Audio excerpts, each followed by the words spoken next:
फारूक इनकलाबी जो दलील दे रहे हैं, कह रहे हैं मिलिटेंसी तो खत्म नहीं हुई, अलबत्ता 370 जरूर खत्म हो गया। इसके बाद में वकार भाटिया आपके पास आ रहा हूं, फिर सैयद जवाद आपके पास आ रहा हूं। विशाल मिश्रा जी।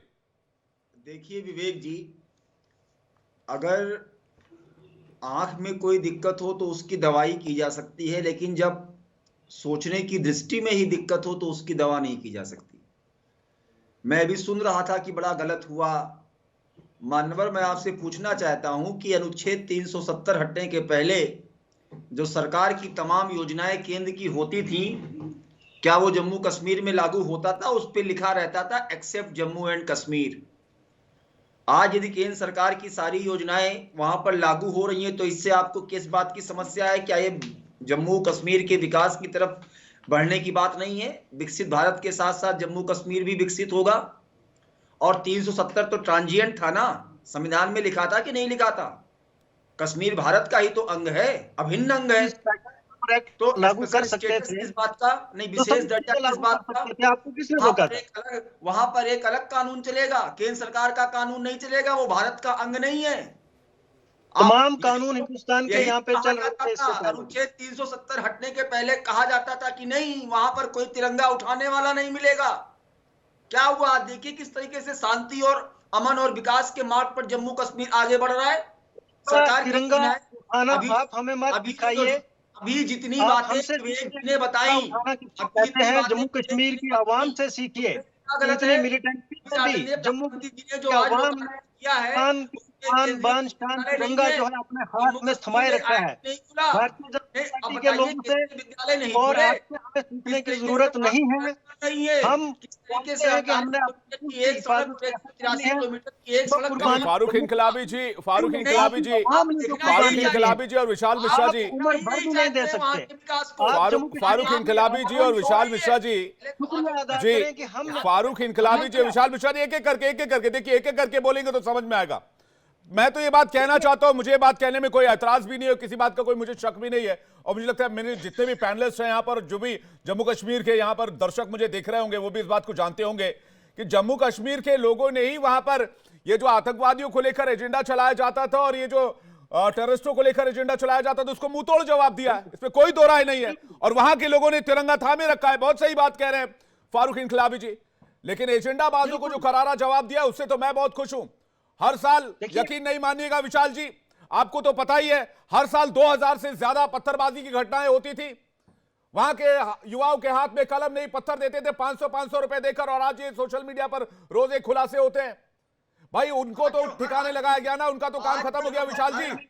और फारूक इनकलाबी इस बात को मान नहीं रहे। विशाल मिश्रा जी, आज हर हाथ पुलवामा की तैयार पेंसिल को थामने को तैयार है, तो किस बात की दिक्कत है? आज हर हाथ पुलवामा की पेंसिल को जो है थामने के लिए तैयार है। फारूक भाई एक एक करके विशाल जी को सुन लेते हैं, फिर मैं आऊंगा। वकार भाटी बहुत देर से वेट कर रहे हैं, एक एक करके सुन लेते हैं। किस बात की आपत्ति है, मुझे तो समझ में नहीं आ रहा। लाभार्थियों तक सीधे योजनाएं पहुंच रही हैं, क्या दिक्कत है आपको? जी वकार भट्टी की जी, ठीक है विशाल जी, आ रहा हूं आपके पास वापस। वकार भट्टी के पास जा रहा हूं। वकार भट्टी जी, हर साल 2000 स्टोन पेल्टिंग की घटनाएं, आज तो खुली हवा में जम्मू कश्मीर का आवाम सांस ले रहा है। किसी तरह का कोई डर नहीं, किसी तरह की कोई दिक्कत नहीं। वो लाल चौक जो संगीनों के साए में रहता था, जहां हर वक्त स्नाइपर्स और जवान खड़े रहते थे, वहां लोग सेल्फी खिंचाते हैं, तिरंगे की लाइट नजर आती है, भारतीय झंडा शान से लहराता है। तो ये बदलाव नहीं तो और क्या है? और किस तरह का बदलाव चाहते हैं? निवेश आ रहा है, पूरी दुनिया से निवेश जम्मू कश्मीर में आ रहा है। जी जी जी भी निवेश आ रहा है, बिल्कुल sir. Thank you so much, आपने टाइम दिया। नरेंद्र मोदी जी ने बहुत विकास लाया जम्मू कश्मीर के अंदर 370 के बाद। उनका एक विकास ऐसा भी है सर जम्मू कश्मीर में, कुछ दिन पहले शायद आपने एक न्यूज़ सुनी होगी कि हमारे नौजवानों को, कश्मीर के नौजवानों को, कश्मीर की माओ बहनों को ऐसा एक उन्होंने विकास दिया 370 के बाद कि एक चेन्नई बेस्ड कंपनी क्राइटेरिया सर्वे नाम की एक कोई कंपनी थी, वो कश्मीर के अंदर आई और कश्मीरियों को कहने लगी कि मोदी जी की स्कीम है पैसा डबल करने की, कि आप हमें पैसा जमा कराइए, जेवर दीजिए, हम आपको डबल देंगे। और वो हमारे कश्मीर का 61 करोड़ रुपया लेके लूट के रफा तितर हो गए। इतना बड़ा विकास, well done BJP, well done. ज़बरदस्त 370 के बाद विकास हो रहा है कश्मीर के अंदर, कि कश्मीर के लोगों को ठगा जा रहा है, लूटा जा रहा है, बदनाम किया जा रहा है। और उनको आके 370 के टाइम मोदी जी आज आके भाषण देते हैं बहुत बड़ी बात करते हैं जनाब। मतलब- हमने 370 खत्म मतलब कोई किया, आदमी मूर्खता अब हम करते देश में कोई 370 ठगों सीटें और लेंगे। जालसाजों के अच्छा, चंगुल में इसीलिए फंस 370 जाए। खत्म किया, मतलब नहीं, आपको वकार देश में भट्टी वोट जी- चाहिए था। वकार भट्टी जी एक बात बताइए, आपके पास एक फोन कॉल आएगा, बोलेगा मैं अच्छा। उसमें फोन कॉल पे कहा जाएगा कि मैं 370 के नरेंद्र बाद मोदी ही आए बोल ना रहा हूं। जालसाज। मेरी बात तो सुनिए। अरे सर मेरी बात तो सुनिए, मैं क्या कहना चाह रहा हूँ। ना no no no no no no no सुन लीजिए मैं क्या कहना चाह रहा हूँ। मैं ये कह रहा हूँ आपके पास एक फोन कॉल आएगा, जी। आपको कहा जाएगा कि नरेंद्र मोदी बोल रहा हूँ, आप मेरे खाते में 5 लाख डलवा दीजिए। आप डाल देंगे और बोलेंगे ये मोदी जी का दोष है। अगर कोई अपनी बेवकूफी से ठगा जाए तो दोष मोदी जी का, दोष 370 का। वाह भाई। हाँ। नहीं नहीं नहीं नहीं नहीं नहीं नहीं नहीं नहीं नहीं नहीं नहीं नहीं सुनो, पूरा सुन लीजिए सर। वो उसको बेवकूफ़ी ठगा नहीं गया, वहाँ दफ्तर खुले हुए थे। इससे नगर क्राइटेरिया सर्वा एक कंपनी थी, उसके दफ्तर खुले हुए थे सर। उनको परमिशन दिया गया, उनको दफ्तर खुले थे, वो खुलेआम लोगों से पैसे ले रहे थे। बैंक बनाया हुआ था सर उन्होंने, कोई ऑनलाइन लोगों से पैसे नहीं लिए गए, वो दफ्तर बना के पैसे लिए गए जम्मू में। और यहाँ तक कि वहाँ का एक बीजेपी का प्रो जर्नलिस्ट है, डोगरा जर्नलिस्ट, उसने उसकी पब्लिसिटी की, उसने प्रचार किया कि आप यहाँ पैसा लगा सकते हो, आपको डबल मिलेगा। लेकिन वो आपका एक डोगरा जर्नलिस्ट, पता नहीं कौन फेसबुक जर्नलिस्ट है, वो अभी भी बीजेपी का सपोर्टर बना हुआ, कोई कुछ उसको पूछ नहीं रहा। तो ये प्रॉब्लम है कश्मीर के अंदर। पहले ये चोर फ्रॉड कंपनियां कश्मीर में नहीं आती थी 370 से पहले, क्योंकि इनको परमिशन नहीं दी जाती थी लोगों को ठगने के लिए, दफ्तर नहीं खोले जाते थे। 370 के बाद ये तमाम चीजें क्यों कश्मीर के अंदर हो रही है? पैसा डबल होने का लालच दिया, किस लिए हो रही है? 370 खत्म हो गया और बाहर के लोग लूटने के लिए कश्मीरियों को अंदर आ गए। वकार भाटी जी, पैसा डबल होने का लालच दिया, बात आपने खोले? कही। दफ्तर किसने खोले? पैसा डबल होने का लालच दिया कि नहीं दिया? हाँ, लालच में फंसा कौन? हाँ, लालच में फंसा कौन? लालच में गए क्यों? देखिए ये बात डिबेट का विषय नहीं है। आप ये कह रहे हैं कि भाई ये मोदी सरकार की जिम्मेदारी थी।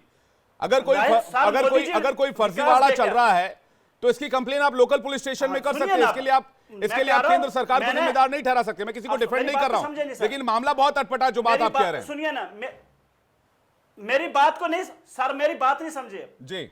सुनिए, मेरी बात को समझे नहीं। मैंने बोला नरेंद्र मोदी जी की मैं तारीफ करता हूं कि देश के बाहर के चोर फ्रॉड डाकू आके कश्मीर की गरीब आवाम को लूट रहे हैं। लालच में अगर कोई फंस जाए पैसा डबल करने के चक्कर में, फिर आप कहेंगे भाई मोदी जी के नाम पर किया गया, ये तो मामला ही समझ में नहीं आ रहा। सैयद जवाद नहीं, ये बात और बड़ी अटपटी सी है भाई। आप लोकल पुलिस स्टेशन जाइए, कंप्लेन कराइए, उनके खिलाफ जांच होगी, उनके खिलाफ एक्शन लिया जाएगा। वकार भाटी जी ठीक बात है, मतलब आप जो कह रहे हैं वो समझ नहीं आ रहा। मतलब आप कुछ भी कह रहे हैं, नहीं समझ रहे हो। सैयद जवाद 370 के बाद ठग चोर आ गए ना सर। अच्छा, 370 जाने के बाद ठग चोर आ गए, ठीक बात है। हाँ, और कंपनी आ गई, विकास देने लालच दिया और लालच में फंस गया भाई, हमारा पैसा डबल हो जाएगा। 370 के बाद चोर फ्रॉड, तो भाई ऐसे लालच में जाना नहीं चाहिए। सैयद जवाद कश्मीर की आवाम सर, चोर फ्रॉड। वकार भट्टी जी आ रहा हूं आपके पास, आ रहा हूं मैं। चेंजेस पे बात कर रहा हूं, क्या चेंजेस है? आईएएस बन के बीजेपी का 500 में स्टोन पेंटिंग करते थे ना, पत्थरबाजी करते थे, आज नहीं हो रहा पत्थरबाजी। गुजरात में भाई आज इन्वेस्टमेंट आ रहा है, आज निवेश आ रहा है, आप लोगों को तकलीफ हो रही है, आप लोगों का एजेंडा नहीं चल पा रहा है, आप लोगों का एजेंडा नहीं चल पा रहा, युवाओं को बरगला नहीं पा रहे हैं। सैयद जवाद, हमारा लूट के ले जा रहे हो सर, हमारा ही वापस दे। अरे हमारा क्या होता है सर? हमारा क्या होता है? किसी अलग मुल्क से हैं, अलग पासपोर्ट रखते हैं, अलग वोटर आईडी आपके पास, हमारा लूट के ले जा रहे, मतलब क्या होता है? सर कश्मीर का आपका क्या है? हमारा ही वापस दे दो। नहीं, आपका क्या है? वकार भट्टी आपका क्या है? सर बीजेपी हमें अपना ना मैं मुझे बताइए आपका क्या है? कुछ है सर, कश्मीर जो है वो इस देश का है। इस लिहाज से देखेंगे, इस लिहाज से देखेंगे तो बहुत अलग समझ में आएगा। कश्मीर हिंदुस्तान का है, लुटेरू चोरों को वहां घुसने नहीं देंगे। कश्मीर हिंदुस्तान का है, आपका नहीं है। सैयद जवाद, हमारा है नहीं, जम्मू कश्मीर सर अवाम का होता है यार, अवाम का। हिंदुस्तान भी अवाम का, जम्मू कश्मीर भी अवाम का। हिंदुस्तान भी अवाम का, जम्मू कश्मीर भी अवाम का। सर किसी टीवी चैनल जम्मू कश्मीर कौन सा अवाम हो गया? ना किसी मोदी का, ना राहुल गांधी का है। नहीं, वकार भट्टी, जम्मू कश्मीर कौन सा अवाम हो गया? आपका अपना पासपोर्ट है क्या? इसी तरीके से जम्मू कश्मीर भी अवाम का। कर दो सरेंडर अपना पासपोर्ट, कर दो पासपोर्ट सरेंडर, कल जाके पासपोर्ट सरेंडर कर दो सरेंडर। वकार भट्टी कर दो कल सरेंडर जाके पासपोर्ट। अवाम का जम्मू कश्मीर अवाम की हिंदुस्तान होता है सर। मैंने कब बोला कि आप कहते हो नहीं बीजेपी का हिंदुस्तान है सर? मैंने कब बोला बीजेपी का हिंदुस्तान है? मेरी मुंह में अपनी बात ठूस दो भाई, मैंने कहा ही नहीं ऐसी बात। ये फालतू की बात कर रहे हैं आप डिबेट में बैठ के, मैंने कहा ही नहीं बीजेपी का हिंदुस्तान। जब आप प्रमोशन कर रहे हो, जब आप इस एजेंडे से, इस माइंडसेट से सोचेंगे तो यही होगा। सैयद जवाद के पास जा रहा हूं, बेफिजूल के बहस में नहीं पढ़ना चाहता। वकार भट्टी पॉइंट पर आइए, फैक्ट पर बात कीजिए। मैं फैक्ट पर बात करता हूं, डिबेट में सीधी बात करता हूं, हिंदुस्तानी चैनल सर, सीधी बात करता हूं। सारे मोदी की हिंदुस्तानी चैनल कर ही नहीं सकता, भाग रहे हो। देखो आप भाग रहे हो, आप आप नहीं बात कर सकते, आप भाग रहे हो सर। आपके पास फैक्ट नहीं है। भाग लो। 370 सीटें कौन सी जीतोगे मुझे बताओ। आपके पास फैक्ट नहीं है। 370 सीटें कैसी होगी? आपके पास फैक्ट नहीं है। अब मैं आता हूं फैक्ट पर। अब मेरा जवाब देना वकार भाटी, क्यों हटाया था? वकार भाटी मेरा जवाब देना। आप मुझे बताओ, आप मुझे जवाब देना। क्या फैक्ट्स बताओगे? 1 करोड़ 30 लाख टूरिस्ट जम्मू कश्मीर में है, जिसमें 25,000 विदेशी थे। बोलिए। 29,813 युवाओं को रोजगार मिला। हर साल 2000 स्टोन पेल्टिंग की घटनाएं होती थी, आज नहीं होती हैं। 2022-23 में 92,560 प्रोजेक्ट पूरा किए गए। सुन लीजिए पहले, इसी फैक्ट पर जवाब दीजिएगा। 2018 में 9,229 प्रोजेक्ट पूरा हुए। और मैं आपको बता रहा हूं 2022-23 में 2200 करोड़ का निवेश हुआ। आप बताइए आपका फैक्ट। 2018-19 में 220 करोड़ का निवेश था, महज 2019 तक। मैं बता रहा हूं सर। और 4 साल में 50 से ज्यादा नए कॉलेज खोले गए। मैं बता रहा हूं सर, बताइए। मैं बता रहा हूं सर। मैं फैक्ट सुनना चाहता हूं, देखिए इधर उधर की बातें नहीं। बताइए सर, बताइए सर। मैं भी फैक्ट्स हाँ बिल्कुल उधर उधर की नहीं करूंगा। जितने प्रोजेक्ट आप बता रहे हैं, चाहे रेलवे का प्रोजेक्ट हो, सड़क का प्रोजेक्ट हो, ये तमाम प्रोजेक्ट कांग्रेस के दौर के, मनमोहन सिंह के दौर के स्टार्ट किए हुए हैं और उद्घाटन मोदी जी ने किया। बस फर्क इतना है। इसी तरीके से जो रोजगार की आप बात कर रहे हैं, जीरो रोजगार मिला। हमारे पीएचडी स्कॉलर जम्मू कश्मीर के अंदर पीएचडी मतलब जो प्रोजेक्ट बैठे हुए हैं, उनकी 28,000 थे कंट्रैक्चुअल में, आज उनको 400 रुपया दे रहे हैं। ये रोजगार किया। जो प्रोजेक्ट 2004 में शुरू हुए थे वो पूरा 2024 में हो रहा है। ठीक है, मैं सैयद जवाद के पास जा रहा हूं, उसके बाद विशाल मिश्रा जी आपके पास आ रहा हूं, मुकेश त्यागी जी इसके बाद आपके पास आ रहा हूं। सैयद जवाद, सर काम तो होता इस है बात ना सर। नहीं इस बात को मानने से क्या एतराज है? लगते हैं ना सर। इस बात को मानने से क्या एतराज है? सैयद जवाद, मैं मुकेश त्यागी जी इसके बाद आ रहा हूं आपके पास। सैयद जवाद क्या जी नहीं, इनसे जरा भारत माता की जय बुलवा दीजिए। ये जो नहीं मुकेश जी मैं आ रहा हूं, इसके बाद सैयद जवाद बहुत देर से वेट कर रहे हैं। भारत माता की जय बोल के देखिए। भारत माता की जय बोल। तू ला इलाहा इल्लल्लाह बोल। चल तू ला इलाहा इल्लल्लाह बोलिए। आप भारत का खाते नहीं है, मर्यादा का ख्याल रखना आप भारत का खाते हैं। वकार भट्टी जिस थाली में खाते हैं वकार भट्टी, अच्छा मैं मर्यादा का फर्क वकार भट्टी मुझे बोलने में भारत माता की आप एक सम्मानजनक चैनल पर हैं और हमने आपको बुलाया है। आप हमारे लिए माननीय मेहमान हैं, तो एक दूसरे मेहमानों का इज्जत करें और इस चैनल का सम्मान करें, देश के लोगों का सम्मान करें। तू तड़ाक ना करें। मैं बहुत बाइज्जत कह रहा हूँ जी। मैं ठीक है, भारत माता की जय बोलने के लिए तो बोला, आप किसमें भड़क क्यों गया? सैयद जवाद, एक सेकंड एक कह रहा हूँ, एक एक करके मुकेश जी रुकिए, वेट कीजिए। सैयद जवाद को लेकर सैयद जवाद, मैं कहता हूँ ला इलाहा इल्लल्लाह बोलिए आप। धारा 370 को भारतीय जनता पार्टी ने हटाया, उसका थोड़ा सा ऐतिहासिक पस मंजर भी समझिए। पहले धारा 370 का तो सपोर्ट श्यामा प्रसाद मुखर्जी ने ही करा था, 35A का समर्थन करा था। उसके बाद वो पलट गए और धारा 370 जम्मू एंड कश्मीर को, लद्दाख को भारत से जोड़ने के लिए थी। और धारा 370 और 35A हटा करके भारतीय जनता पार्टी समझने की बहुत बड़ा तीर मारा। पहले तो श्यामा प्रसाद मुखर्जी ने समर्थन करा था 1949 के अंदर, फिर उसके बाद जो है वो पलट गए अपनी बात पे। ये ऐतिहासिक फैक्ट है, उसको चेक करिएगा। और उसके खिलाफ कौन खड़ा था, वोट किसने करा? आपको पता, मुकेश जी आपके बीच में नहीं बोला क्योंकि आप पढ़े लिखे आदमी मालूम होते हैं, लेकिन आप थोड़ा सा समझिएगा ऐतिहासिक फैक्ट।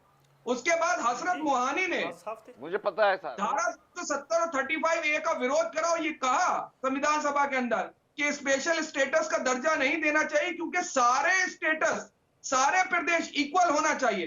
तो उस वक्त खास तौर पे हिंदू महासभा और जनसंघ के लोग और तमाम मतलब जो पहले आइडियोलॉजी के लोग थे, आरएसएस की आइडियोलॉजी के लोग, तो वहां पर इस बात का समर्थन हुआ कि वहां की ज्योग्राफिकल कंडीशन अलग है, वहां पे माहौल अलग है, इसलिए स्पेशल स्टेटस का दर्जा देना चाहिए। और श्यामा प्रसाद मुखर्जी समर्थन में थे।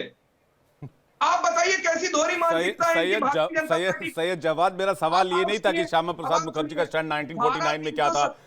मैं ये कह रहा हूं कि 2019 में जो 370 हटा, उसका पॉजिटिव इंपैक्ट है जम्मू कश्मीर पे, इसमें कोई दो राय नहीं है। पूरी दुनिया इस बात को मानती है। सऊदी अरब का बहुत बड़ा निवेश है, एमआर ग्रुप का सबसे बड़ा निवेश सऊदी इसमें आपका जम्मू कश्मीर में हो रहा है।